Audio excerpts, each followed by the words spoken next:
નમસ્કાર, મારું નામ ડૉક્ટર વિપુલ ગુર્જર છે. હું એક જનરલ સર્જન, પાઇલ્સ અને હર્નિયા સ્પેશિયાલિસ્ટ છું.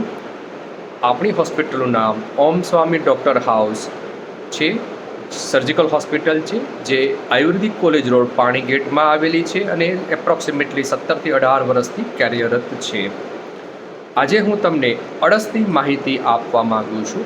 અળસ ગુજરાતીમાં શબ્દ છે જેનો ઇંગ્લિશમાં ફિશર કહેવામાં આવે છે, જે સંડાસને થતા રોગોમાંનો એક રોગ છે, જે પાઇલ્સ અથવા ફિસ્ચુલાથી તદ્દન વિપરીત છે. એ અલગ રોગ ગણવામાં આવે છે. અળસમાં સામાન્ય રીતે પેશન્ટને બળતરાવાળો દુખાવો થતો હોય છે સંડાસ થઈ ગયા બાદ ગુદવા દ્વારા.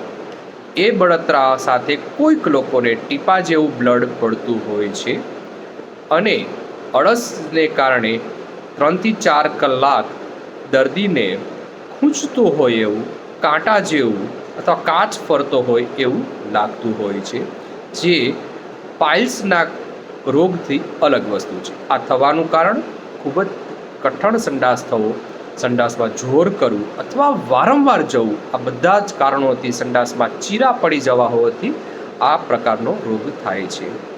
શરૂઆતના કેસોમાં આવતા 70% લોકોને અળસના રોગ છે એ જૂના ના હોય તો એ મટવાના ચાન્સીસ છે દવાથી. પરંતુ જે લોકોને લાંબા સમયથી હોય, વારંવાર થતો હોય અથવા દવાની અસર નથી થતી હોતી, એનું ઓપરેશનની સલાહ આપવામાં આવીએ છીએ. આ ઓપરેશન માઇનોર ઓપરેશન ગણતરી કરવામાં આવે છે, જેમાં કોઈ બી ટાઈપનો ઘા આવતો હોતો નથી. અળસની સાથે જો પાઇલ્સ હોય તો તેનું બી સાથે જ સારવાર કરવામાં આવે છે ઓપરેશનથી. તેથી જો બળતરાવાળો દુખાવો સાથે બ્લીડિંગ હોય તો એ અળસ હોઈ શકે છે અને તેની સારવાર પેશન્ટની કન્ડિશન પ્રમાણે અલગ અલગ ટાઈપની સારવાર પદ્ધતિથી આપણે ત્યાં થાય છે, જેમાં લેઝર અથવા નાઇફ એ કોઈ બી પદ્ધતિથી અનુકૂળતા પ્રમાણે સર્જરી કરવામાં આવે છે. આપણી હોસ્પિટલનું નામ ઓમ સ્વામી ડૉક્ટર હાઉસ, આયુર્વેદિક કોલેજ રોડ, પાણી ગેટ છે. હોસ્પિટલનો નંબર 7567520380 છે ને આપણી હોસ્પિટલ છે 70થી 80% મેડિક્લેમ કંપની સાથે એટેચ હોવાથી કેશલેસની સારવાર મોસ્ટ ઓફ કેસમાં શક્ય છે. Thank you very much.